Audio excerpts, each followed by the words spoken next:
There's two Mishnayos. We're told him by the second Mishnah.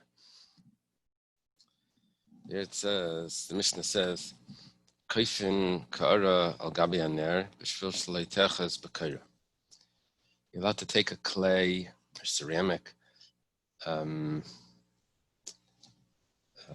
plate or bowl, somehow get it to go over a candle or a lamp so that it doesn't, the flame doesn't catch fire to the beam that's above it, to the roof. Of course, you can't put the fire out. So chiddush over here is that you're only supposed to move an object for another object that object is not mukta, or that object you're able to move. And over here, the beam itself is not, you're not supposed to move the beam.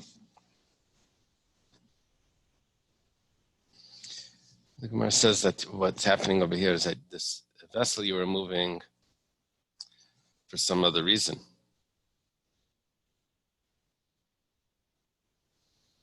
Once you're moving it, you're allowed to put it in this place. All right, whatever. Now it says, Val tsaya shel katan. You're allowed to cover over feces of a child.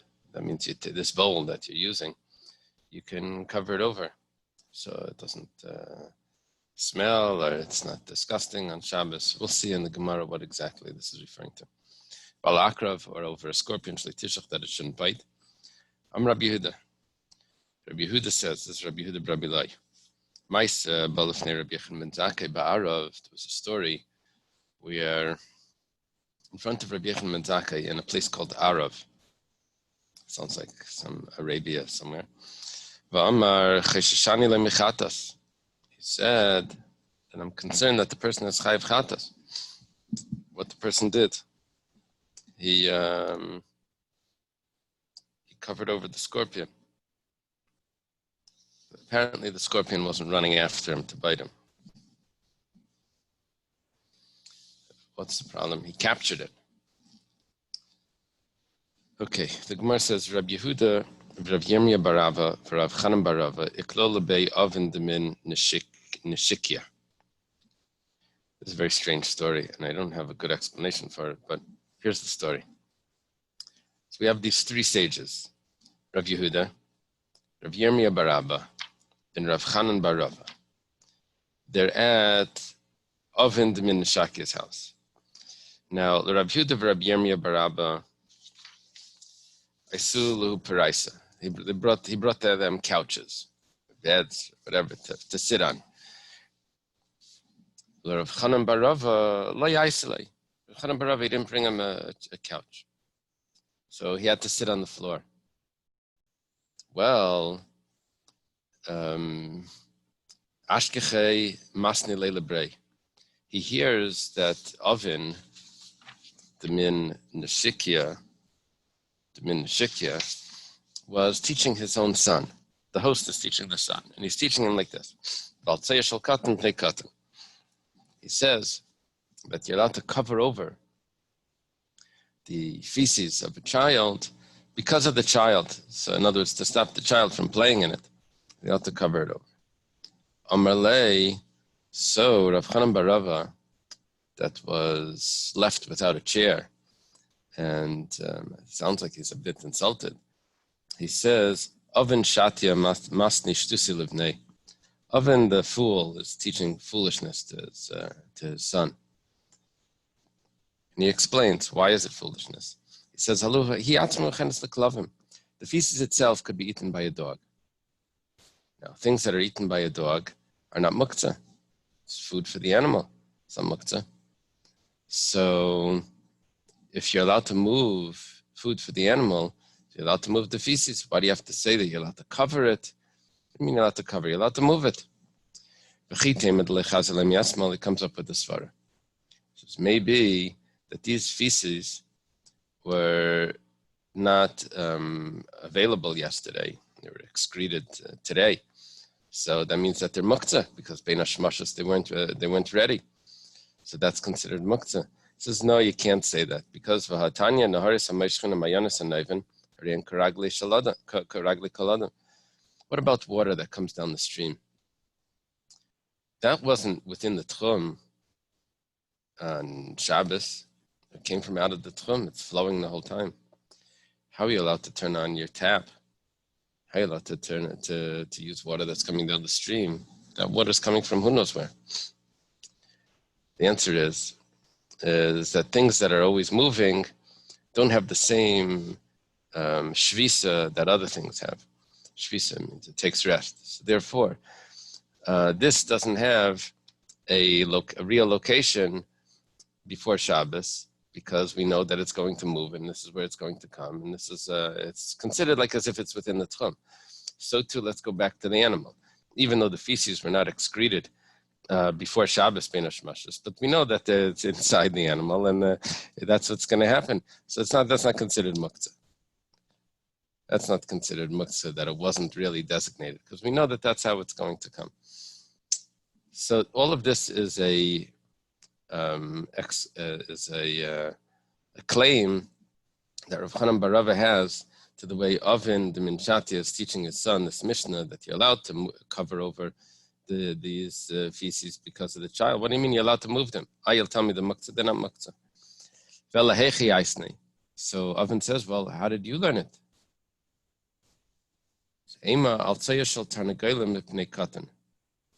It's not human feces. It's feces of a chicken. And that you don't want the child to play with, so that you're allowed to cover. Well, apparently the dogs don't eat the chicken feces. So that you're not allowed to move. So the Gemara says, 1 second. You're allowed to move a chamber pot out of a room, even though it's muktzah, but out of kavod abrius, respect for the people, there's a dispensation there that you're allowed to move it. So here also, the chicken feces, you should be allowed to move them out of the room. Why do you say you have to cover it over? Maybe we can say that a chamber pot is different. Chamber pot, you're not touching the feces themselves, you're touching the pot. The pot isn't really muktzah. It's the things that are in it that are muktzah. Well, if that's the case, then maybe it's because of the combination of the kavod abrius together with the pot. That's not really muktzah, that you're allowed to move it. But to go ahead and take the feces themselves, which that's what he wants to suggesting over here, that you should be able to move the chicken. You see, the chickens don't use the chamber pot; they were never trained. So to take that itself and by the hand, to take the pieces and move them out, that's muktzah mamish. There's no head to that. Umar says, 1 second, that's not true. You should be allowed to move it by itself. And it's not the container that's allowing it to be moved. But there was a mouse that was found in the spices of Ravashi. He said, no, take it by the tail. I don't know, tail or the hair. I think Rashi said the tail. Take it by the tail and get it out of here. There's no way Rashi says. Take it by the tail. You're allowed to move these things that are muktzah. You're allowed to move them directly. It's not because of the container that they're in. Okay, so where are we holding now? That you should be allowed to move this. You should be allowed to move it. Why are you saying that? No, you have to cover it. You can cover it over so that the children don't play with it. The Gemara answers, because it's not in the house. You're allowed to move things, a chamber pot out of the house, because that's your living place. But if it's not in your living place, so then you shouldn't be allowed to move it. The Gemara says, Ba'ashpa. It's in the garbage heap. So that's why you have to cover it over. So the Gemara says, what are you covering it over for? For the child? Katan bashpa my boile. What's the child doing in the garbage? It says b'chatzer. The garbage is not outside. The garbage is in the courtyard. It says b'chatzer nami graf shel rehu. If it's in the courtyard, then you should be allowed to move it out. That's considered a location of living. You're allowed to move it out of the place where you live. It says b'ashpa b'chatzer. talking about. It's in the ashpa, in the chutzner, where over there you're not allowed to move it, but you are allowed to cover it over because the child could crawl into that area, maybe go to that area and play with it. Okay. I don't have an explanation for the chair, the missing chair, and this whole conversation. There's something strange going on there. It's probably just there because of the funny language that he used. They called him a fool. So maybe he sets it up as a preface to let him know, that's why he got all frustrated with it. Yeah, interesting. We're going to have later on the page another story of a sage that they didn't realize that he was a scholar. And when they realized, they changed it. I think that's what's happening here as well. They didn't realize that he was a great person. He was trying to show them that, no, I'm one of the, that's what it sounds like. I'm one of the rabbis. Val akriv shlei tishach, a scorpion, you're allowed to cover it over so it doesn't bite. I'm Rabbi Shabbos ben Levi. This is interesting. Rabbi Shabbos ben Levi is usually an agadatar, quotes psukim, medrash style things. Here we have a mamash, a straight halacha. He says, "Kol hamazikin neragim b'Shabbos." You're allowed to kill anything that's dangerous. Now, the havamina here is different than the maskana. The havamina here is that we think that this is going according to Reb Shimon, where Reb Shimon says that the malacha she'ein tzricha legufa. Usually, you're killing an animal. Why? Because you want something from the skin, you want to eat the animal, or whatever. There's a reason why you kill. Here, it's not that you want the animal. You don't want the animal. That's why you're killing it. You want it dead. That's a malacha she'ein tzricha legufa. So that's why. That's the havamina here of why you should be allowed to kill it. So maybe because it's chasing you. The havamina here is that it's not chasing you. You just happen to see a dangerous animal somewhere in the street, and you run outside and kill it. Why are you allowed to do that? Reb Shimon. It's a malach she'ein tzricha legufa. Masav Rav Yosef. Rav Yosef says, Chamisha neragim b'Shabbos. There's only 5 dangerous creatures that can be killed on Shabbos. Ve'eluhein. These are they. Zvuv sheber eretz Mitzrayim, the flies in Egypt, or of Egypt, the flies of Egypt. Mitzira shebeninvei, the wasps of Ninveh. Va'akrav shebechadayev, the scorpions of Chadayev. Nachash sheber eretz Yisrael, the snakes in Israel. V'kelev shaita b'chol makom, and a wild dog anywhere. Assume that's rabies. The Gemara says, Mani, who's the author of this statement that says there's 5 things, only them you're allowed to kill? Eily Rabbi Yehuda, if you say it's the opinion of Rabbi Yehuda, and because it's dangerous, you're allowed to kill it, even though Rabbi Yehuda holds, he says that Yechayev. Referring to here that it's not chasing you, just to go out and kill it when you're not even in danger, just because later on it could be a danger. That's not considered a danger. So you should be chayiv. It can't be that that's permissible. Elalav Reb Shimon. It must be the opinion of Reb Shimon.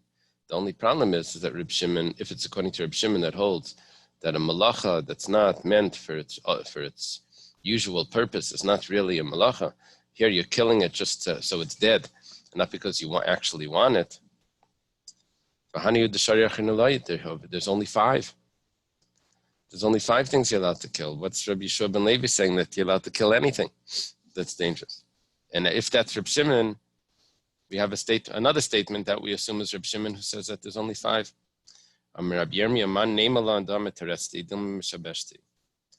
Unbelievable Gemara here. Who quoted this brisa that says there's 5 things? Rabbi Yosef.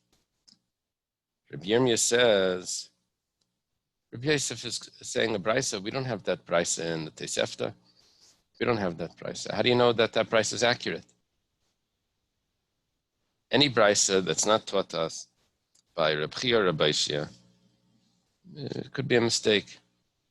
It's not. It's unedited. We don't know that it's accurate. Amar Rabbi Yosef responds, Ana masnina na vaisivna la v'na matirsna. I'm the one that taught it. I asked on it, and I gave the answer. How does it work? He says that Rabbi Shua ben Levi is talking about you're allowed to kill anything. That's when it's running after you. Anything that's chasing you, that's dangerous, you're allowed to kill. That's Divrei HaKol. Even Rabbi Yehuda would agree with that, even though it's a malacha. According to Rabbi Yehuda, even though it's a malacha she'en tzricha l'gufa, but Rabbi Yehuda holds that's a malacha. Even though you don't want the animal, you just want the animal dead, but that's a malacha, according to Rabbi Yehuda. But because it's dangerous, you're allowed to kill it. That's because it's chasing you. However, the one that says that there's 5 things that you're allowed to kill, that's Reb Shimon. And that's talking about when it's not chasing you. You're allowed to go outside and just kill it. Okay. Tani Tana Kamei the Rabba bar Rav Huna. Tana taught in front of Rava bar Rav Huna. It's usually Rabba bar Rav Huna. The Tana means someone that knows brises. If someone kills snakes and scorpions in Shabbos, the Chassidim don't like this.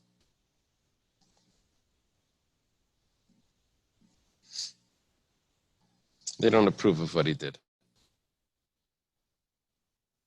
Amalei, so Rava bar Rav Huna responds to this Tana. He says, but the sages don't like what those Chassidim are saying. In other words, the sages say you should kill it. However, Pliga de Rav Huna. But this statement of Rava bar Rav Huna argues with his own father, Rav Huna. Because Rav Huna says, Rav Huna chazia lu gabredika katal zibura. He saw that he killed a zibura. Is that some sort of a wasp or something? Amalei, he said to him, did he get them all? In other words, it's still, you didn't accomplish anything by killing it. So he sort of told him off that he can't just go out and kill things that are dangerous. You're not going to get every single one, and it wasn't chasing you. So what are you killing it?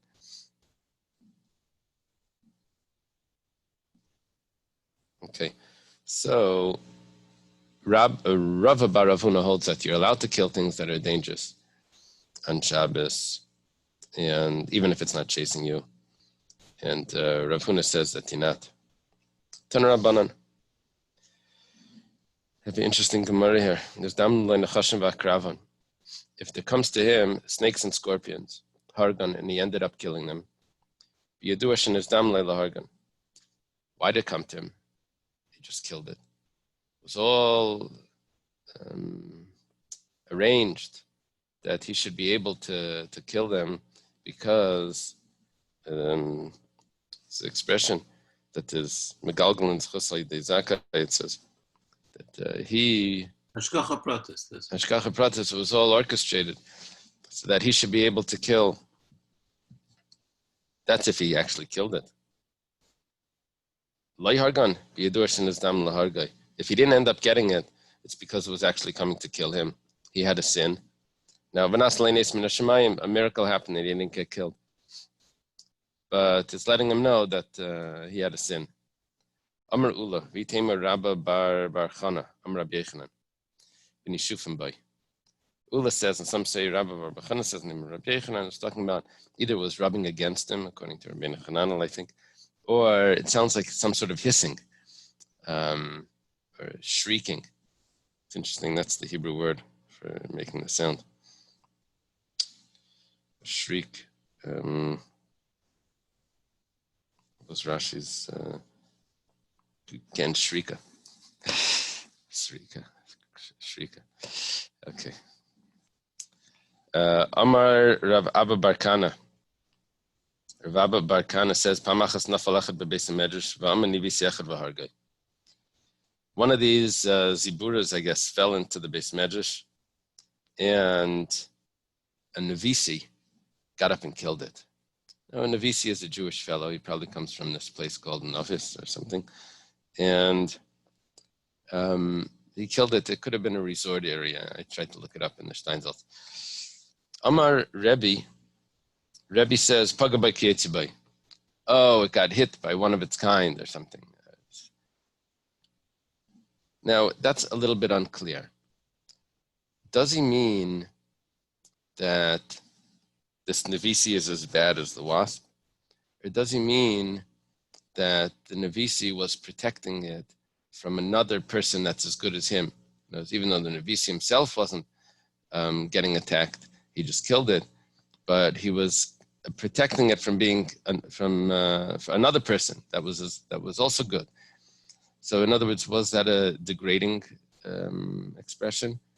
That, oh, you're just like the wasp?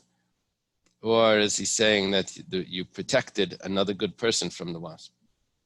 So Iboilu, Pagabay Kietzi by the Shapar of Eily. Where's the question? Is he saying that he did good or not? It's an ambiguous statement. Tashema, the Rabbi Braid, the Rabbi Chia Barabba, the Rabbi Zeh, Rabbi Yasvi, Akila the Berabiane.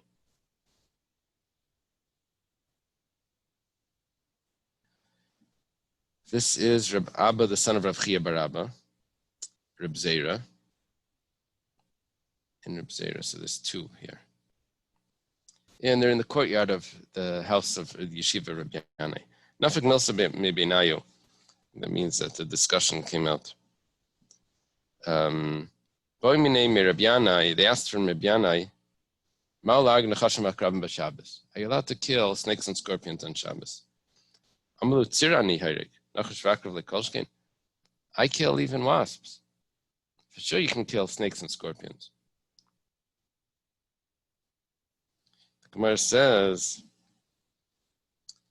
Dilma lefitumai. Maybe he doesn't actually kill them, like outright. Maybe while he's walking, see, you're not supposed to step on things, but if they're dangerous and while you're walking, it's in a miskaven, you don't have to be so careful. You can step on it, and if it died, it died. While you're walking, it happens. Maybe that's what he means, but it doesn't mean that you're allowed to mamish go ahead and kill it. V'amarav Katina.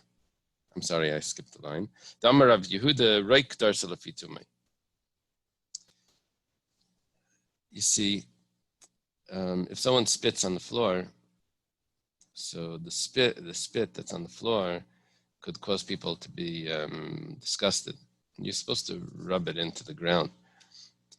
However, on Shabbos, there's a problem with rubbing it into the ground because you're making the ground smooth. You could be filling in a hole. You're not supposed to rub your foot on a good dirt floor on spit. So, but you're allowed to step on it while you're walking. Lefitumai. So you step on it and it's get in, but not to outright go ahead and do it. So what we're doing is we're making this comparison that maybe killing the snake and scorpion was not the outright stepping on it. It was just stepping on it as the person's walking. Lefitumai. The Amar of Sheshes, Nachas Darsh Lefitumai, Rav Sheshes even said that a snake you can step on Lefitumai. I don't know, the snakes are going to die from stepping on him. I think the skin is so thick, I don't think someone steps on it. Maybe a little worm. Amar of Katina, Akrav Darsh Lefitumai. A scorpion, you can step on it while you're walking. Okay, so we don't have clear that you're mamish allowed to go ahead and kill them if they're not chasing you or whatever. Abba Bar Marta, to who Abba Bar Yomi, this Amira, Abba Bar Marta, is also Abba Bar Yomi. I don't know the story behind that. Martha sounds like a woman's name, no? Havimaski Bey, the Bey Reish Galusa, Zuzi. He owed to the household of the Reish Galusa, he owed them money. The household of the Reish Galusa were not always the most upright people. The Reish Galusa normally respected the sages. Normally. The household, although, was usually corrupt. So they brought in Abba Bar Yomi, and they started to torment him. He owes the money, he has to pay back. Havishadi Ruka, there happened to be that there was some spit on the floor. Amlu Reish Galusa, Aisumana Sachifa Alave. Bring a vessel, we'll turn it over it, so no one should get dirty from it, or you shouldn't have to look at it. Amlu like Tzrichisu. Abba Bar Yomi, who's there being tormented by these fellows, he said, no, it's not necessary, you don't have to bring a thing. Hachi Amar Rabbi Yehuda says, Reik Darsalafi Tumay. Rabbi Yehuda, the early Amira, student of Rav, student of Shmuel, says you're allowed to step on it, Lafi Tumay, just as you're walking. Amr Tzuvim Merabananahu, Shavku. So the Reish Galusa says, no, this is a yeshiva bacher. He's a young rabbi. That you shouldn't torment him, let him go. That was the story I was referring to, when he was like misjudged. So we have two of those on the same page. That's what I think. Amr Abba Bar Kana, Amr Rabbi Chanina. Abba Bar Kana says, the name of Rabbi Chanina, who's an early Amira, Pamaitish shall be Rebbe Mutal Tatlam B'Shabbos. Pamait is a type of candelabra, candlestick. You're allowed to move it on Shabbos. It's probably not being used on Shabbos, but you're allowed to move it. There was an issue of moving candlesticks that are made up of different links that they go together. You know, sometimes you can take the top out, you can put things in the candelabra where they have different things. It's called cholios. They come from different pieces that get put together. It's a problem because if it falls apart while you're moving it, you may end up putting it back together. Yeah. I don't know what it's originally what it is. My grandmother had these brass candlesticks. I think it's brass, but the pieces they put them together. So that's the issue of moving such a thing on Shabbos. I think only thing is that it had like a screw that you could twist them into different arrangements, higher and lower. So I don't know if the screw means that it's held together. Whatever the case is, pamait means, what it's saying here is that because in Rebbe's pamait, Rebbe's candlestick was one piece, there's no problem of moving it. Amalei Reb Zera says to Rabbi Abba Bar Kana, he says, "Benitalim biyadayachas b'shtei yadayim." Are we talking about that you move it with one hand, you move it with two hands? You see, there's an issue. A candlestick that's so heavy that you need to move with two hands, maybe it has a set place, and there was no intention of moving that at all. It's not like just a tabletop item. It's a floor lamp. You know, you have to move it with two hands. So, but then maybe you're not allowed to move it. We're talking about ones that are like your father's house. Now, this is the response to Reb Zera. What do we know about Reb Zera's father? Apparently, Tosfos says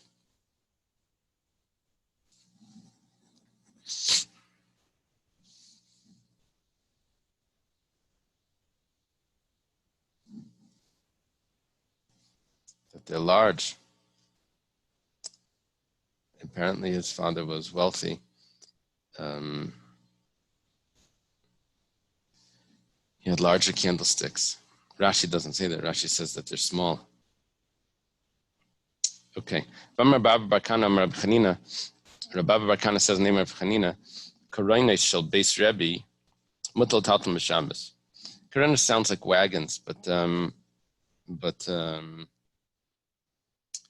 Rashi says that these are actually chairs. So these would be these chairs that they carry people around, you know, like in China, they with the sticks to carry important people in these chairs, or I guess old-fashioned taxi or something. You're allowed to move them on Shabbos.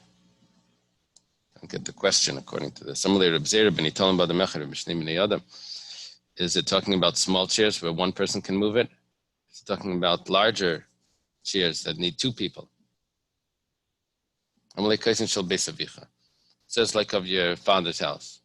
Again, Rashi Taisvus, I don't know, smaller, bigger. Amar Baba Barkana, Hittelem Rabbi Chanina lebeis Rabbi listis yain bekarana shel nachri. Very interesting. This Rabbi Barkana says that Rabbi Chanina allowed the household of Rebbe to drink wine that was brought in wagons of a non-Jew, and it only had one seal on it. It's a problem. Usually we hold that wine needs to have two seals. But two seals doesn't mean that each one is impossible to open. Two seals means that it takes double the effort to get them open. And we assume that the non-Jew wouldn't open it. Double seal. One seal it would open. Double seal is more effort. Our wines are usually covered with a double seal, even though one of them could be removed easily, usually that little foil that goes over the wine, and then the cork. You can remove one, you can remove both actually, and somehow get it back in. But the effort that goes into it is enough of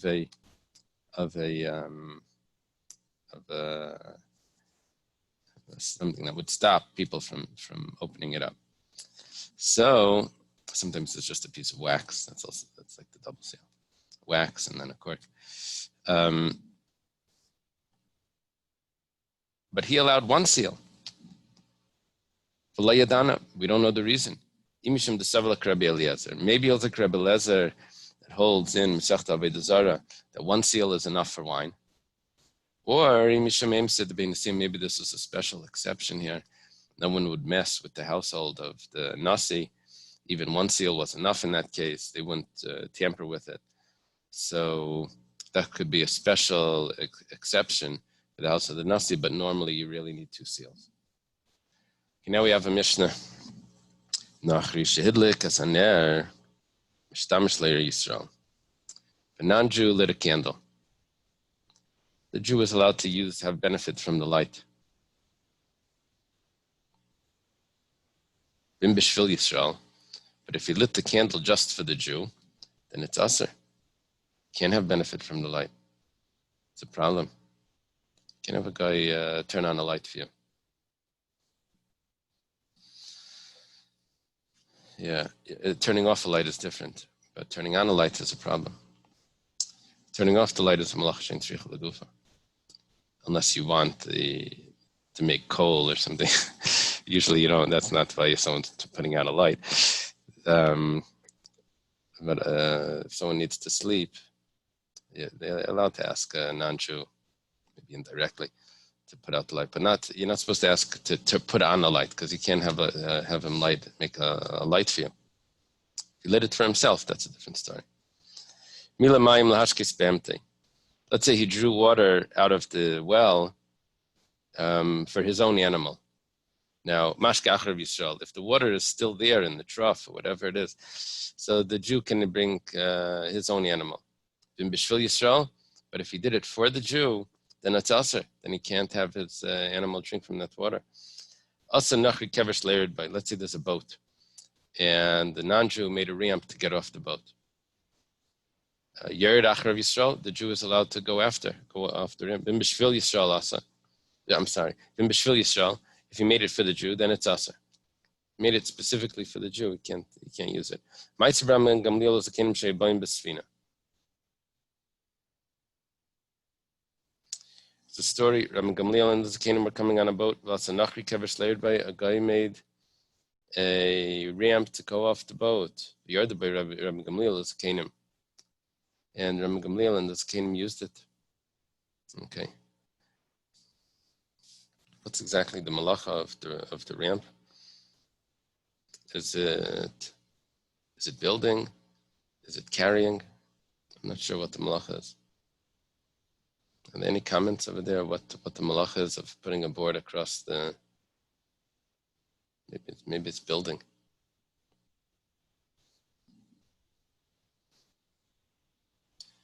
Okay, the Gemara says we gave a bunch of cases, but they're all saying the same thing: that a non-Jew is not supposed to do work for the Jew, but if he did it for himself, it's no problem. So the Gemara says, why do we need all of those cases? All of those cases are necessary. The Yashmin and Ner, let's say would have only had the first case. The first case was the candle. A non-Jew lights a candle, then he lit it for himself, then you're allowed to use that lamp. It's a famous expression. A candle for one is a candle for 100. You can't say, don't read by my lamp, you're using up my light. That's not how it works. The light that goes out is for everyone. Everyone can use it. So if he lit it for himself, there was no increase for the Jew. He lit a candle. You don't have to add anything for someone else to use it. Abel mayim, but water. Maybe he's adding water for the Jew. It's a chiddush. You're allowed to use the water after he's gone, but even though maybe he put in extra. The Gemara says, "V'kevesh lamali." So what about the ramp? The ramp is kevesh leyachad, kevesh lemeya, or a ramp for one is a ramp for 100. Maybe you have to have a stronger beam. I don't know, but it's saying that a ramp, if one person walks on it at a time, so 100 people can walk on it. You don't have to add an extra beam there or anything. Gemara says, for that we only mentioned that you're right. You really didn't need to mention that. The only thing is that we have a story that was relevant, which we wanted to show that we actually rely on this. There's a Maisa Rav, so that's why we quoted that as well. Maisa de Rabbi Gamliel's Kenim Kamashlo is coming to tell us the Chiddush that they actually relied on this halacha, that the Rabbi Gamliel and the elders came off the ramp. Tan Rabbanan started in the Brayse Nachri Shlikat Asavim, Michael Achrav Yisrael. If a non-Jew collects grass for his animal, the Jew is allowed to let his animal eat from that grass as well. We're going to see soon about what you're allowed to do, how animals are eating grass on Shabbos. But one thing that Taisus points out, if you look at the Taisus, Taisus says that even though your animals need to keep Shabbos, but they are allowed to eat grass from the ground. Why are they allowed to do that? You're not allowed to cut grass. Why are the animals allowed to eat the grass? So he says, he quotes the Mechilta. Mechilta says, Mechilta is the Medrash on Shmos. Says, L'man yenuach shorcha v'chamarcha, so that your cow, your ox and your donkey should rest. Maybe we shouldn't allow it to eat from the ground because it's not resting, it's eating from the ground. It's a malacha. It says no. That's not considered making it rest. That's considered causing it pain if you stop it from eating from the ground. That's how it rests. So the rest of an animal is a little different than a human being, and he's allowed to do. This is interesting. It's like a trivia question. An animal is your animal. The animal that belongs to a Jew is allowed to eat from the ground on Shabbos. However, you're not allowed to collect the grass and pull it out. So if a non-Jew collected grass and there's stuff left over, so the Jew is allowed to let his animal eat from it. However, in B'Shvil Yisrael, if it was done for the Jew, then it's aser. Then he can't use it. Mile mayim lashkis b'emtei. If he fills water for his animal to drink, mashkach of Yisrael, then he can let his animal drink. There's a discussion in Tosfos if he got water for himself, not for the animal.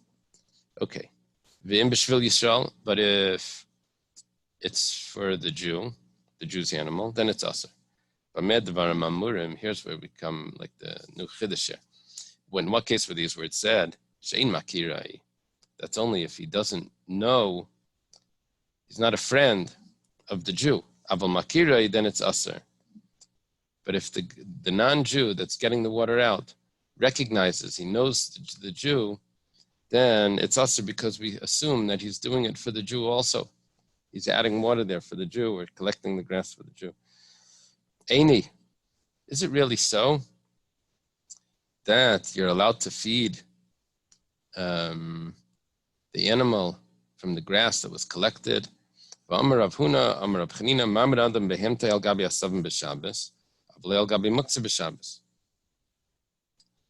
is allowed to stand his animal on grass, but he's not allowed to stand it on muktzah.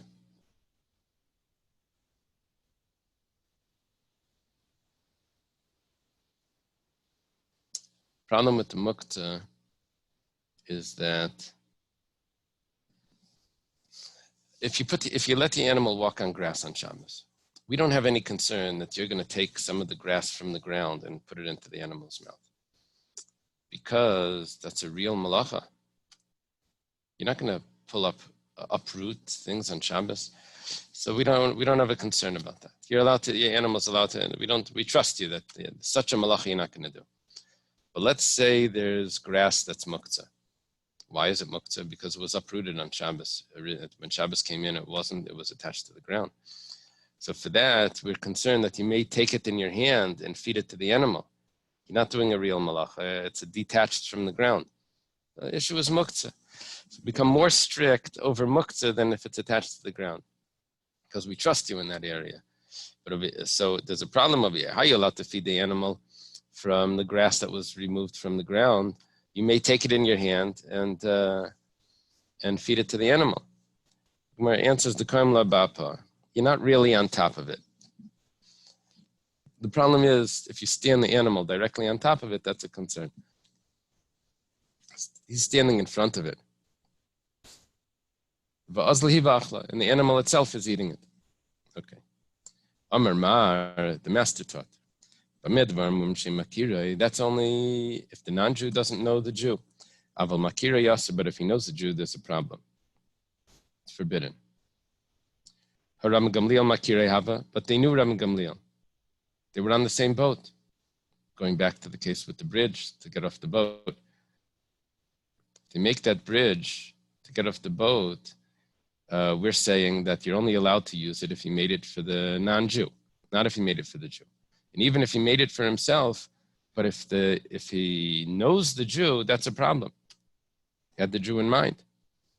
Abaya says that issue is only if he's standing there. Gamliel wasn't standing there, so it's not a problem. Rava says, you can even say that he was there. There's no problem by the ram, because ner lechad ner lemeya, because a candle for one is a candle for 100. You don't have to increase anything. So the whole issue of makira is only on things that you may end up increasing because of it. But over here, there's nothing to increase. Meisvei, the Gemara has a question. Amalim Ram Gamliel said to the sages, says clearly, says, why should we go off? We weren't standing here when he made the ramp. It's very clear that Abaya is correct. We have a brisa that adds more details than the Mishnah. The brisa adds the detail that Ram Gamliel's comment was, because he did it when we weren't standing here, we could go off. That was Abaya's answer, because we weren't standing there. Rava's answer was that there was no problem anyway, because even if you were standing there by a bridge or by a ramp, there's you don't increase anything. Gemara says, well, we're doing this again today. We're adjusting the brisa. Once he was saying, not that he made it not in front of us. Since he made it for himself, we can go off on it. We didn't make it, he made it. So we amend the brisa. This problem is, this is a tesefta. This is not so simple. But nevertheless, when you have a kasha, I guess. Tashema, come and listen. Let's say there's a city, has Jews and non-Jews living there. But there's a bathhouse that's open on Shabbos. If most of the people in the city are not Jewish, and after Shabbos, you're allowed to go immediately into the bathhouse. If most of the people are Jewish, so the Gemara is assuming here that that's like, we said Makirai, if he knows him, then there's a concern that he did it for him. So we're saying here, if most of the people are Jewish, we're concerned that the bathhouse is heated for the Jewish people, then Yamtin and you have to wait for the amount of time it takes to heat the water. There's a big discussion about pizza shops. There's always a concern of non-Jews getting the things ready on Shabbos. so that immediately Motzei Shabbos, all those teenagers can run and get their pizza right away.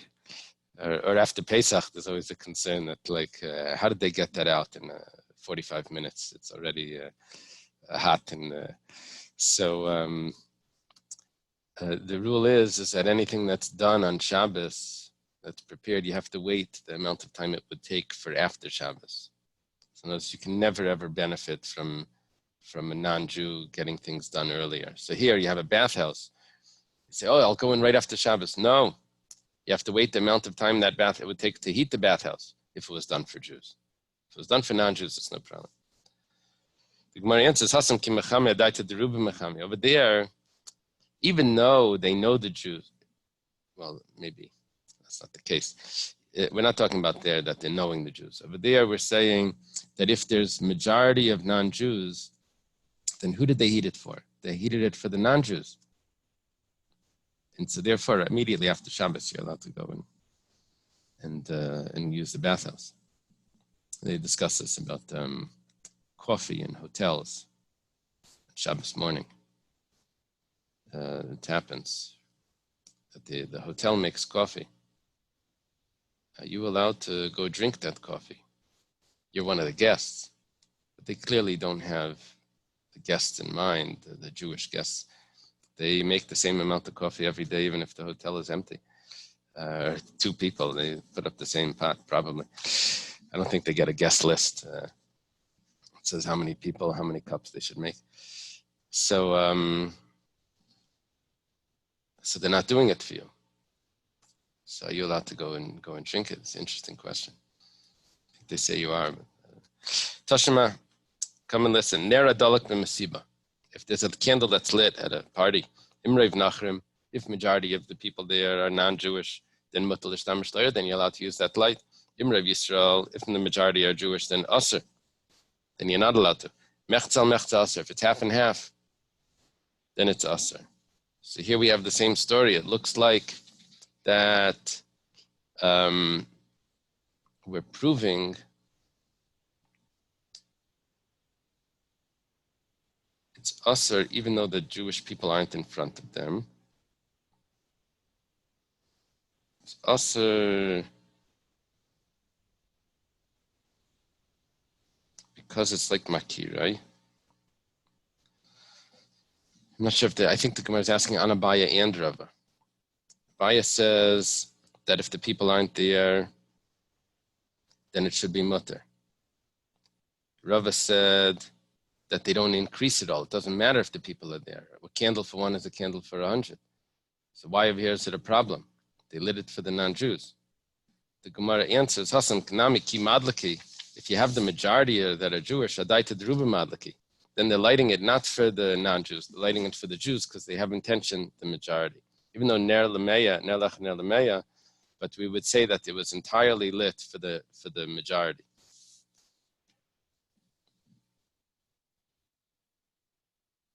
What about the mechzal mechza? If it's half and half, that would be a suffix.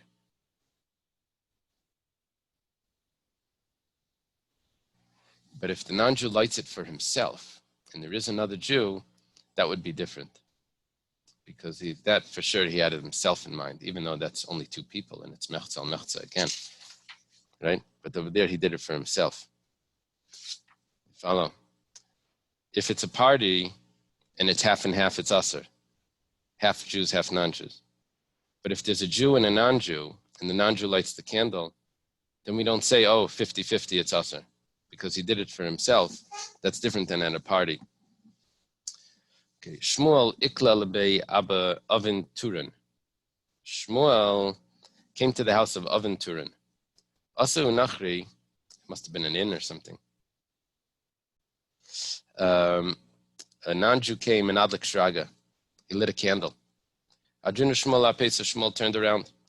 Given the Chazadai Star, Vikakari, so he sees the non-Jew took out a document, a letter from his pocket, and he starts to read it. So he says, aha, Amar Adaita the Nafsheyu Adlik. He didn't light it for me, he lit it because he wanted to read. So Adrina Ila Pei Gabi Shraga, so Shmuel turned around towards the candle.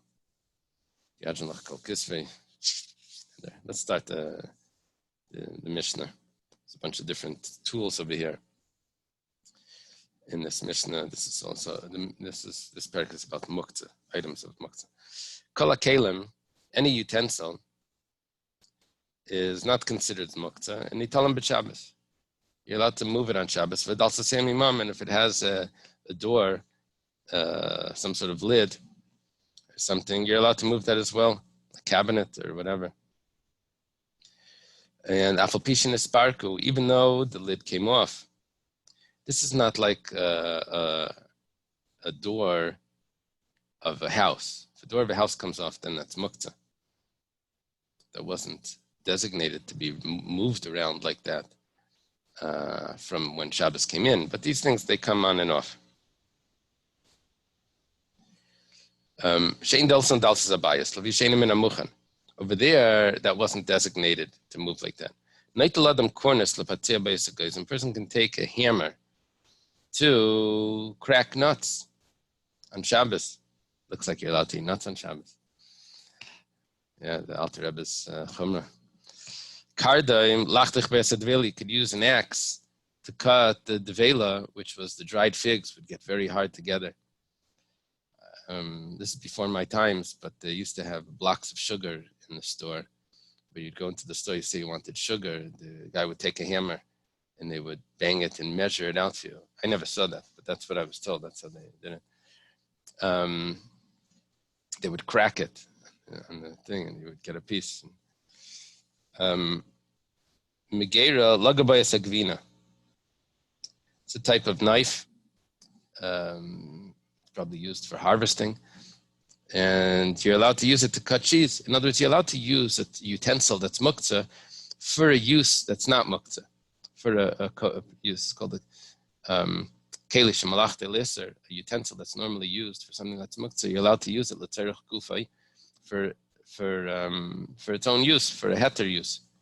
You're allowed to also move it l'tzerich mekayme, but here we're talking about for its own use. Magrefa is a shovel. Ligref by esagregris. I'm sorry, ligrefba. Ligrefba esagregris. You're allowed to use a shovel to take out the figs from the barrel. Esarachas, vesamazle, glosses, olav, lekatan. You're allowed to use these sort of shovels to put food on it for a child. Esakush vesakarkar. Okay, these are a reed and a shuttle. These are normally used for weaving and litchev bay. You're allowed to use it to use it like a fork.